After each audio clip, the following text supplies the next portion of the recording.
ওই যে কথায় বলে না, আনন্দের সময় খুব তাড়াতাড়ি বয়ে যায়। আমাদের এই দুটো দিন যে কিভাবে চলে গেল আমরা বুঝতেই পারলাম না। সন্ধ্যে থেকে নাচ গান অনেক কিছু হয়ে গেল। এবার রাতের খাওয়া দাওয়ার পর দুজনে চলে এসছে দাদাজিকে ওষুধ খাওয়াতে। এখানেও তাদের ঝগড়া মারপিট, কে আগে খাওয়াবে, দিদিভাই না ভোলন, এই নিয়েই দুজনের ঝগড়া। একজন তো রাগ করে উল্টে শুয়ে আছে, আর একজনের এই অবস্থা দেখতেই পাচ্ছ। তো এই করতে করতেই রাত প্রায় 1:30 পর্যন্ত সেদিন আমাদের জাগা হয়েছিল। তারপরেও কারো চোখেই ঘুম নেই, জোর করে দুজনকেই দুঘরে নিয়ে যাওয়া হয়েছিল।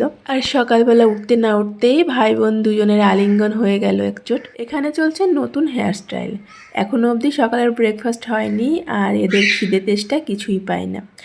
আনন্দ খেলা মজা পেলে তাদের খিদে তেষ্টা কিছুই পায় না। আমি তো পাখির মুখে কখনোই খিদের কথা শুনি না। ওই যে ওখানে খাবার রেডি করাই আছে, আর এখানে চলছে লক্স বের করা।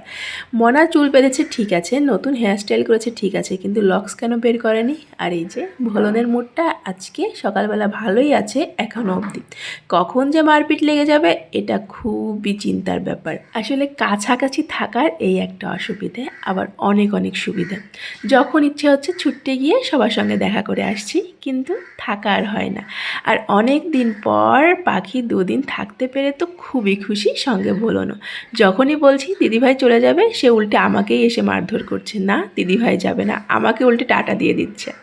তো এই করতে করতে সময়টা ঠিকই চলে গেল। আর এই ভিডিওটা যখন আপলোড করছি তোমাদের কাছে, তখন আমরা পাখির বাড়িতে চলে এসেছি, ভোলানাথের বাড়িতে। পাখি এসে খুবই মন খারাপ করে আছে, আর ওর এই মন খারাপ দেখে আমারও সেই ছোটোবেলায় মামাবাড়ি থেকে ফেরার পর যেমন লাগতো সেই কথাগুলোই মনে পড়ে যাচ্ছে। আসলে আমার মামাবাড়িও ছিল অনেক দূরে, এই জন্য বছরে একবার করেই যাওয়া হতো। আর ফেরার পর 2 দিন ধরে আমরা সমানে কান্নাকাটি করতাম।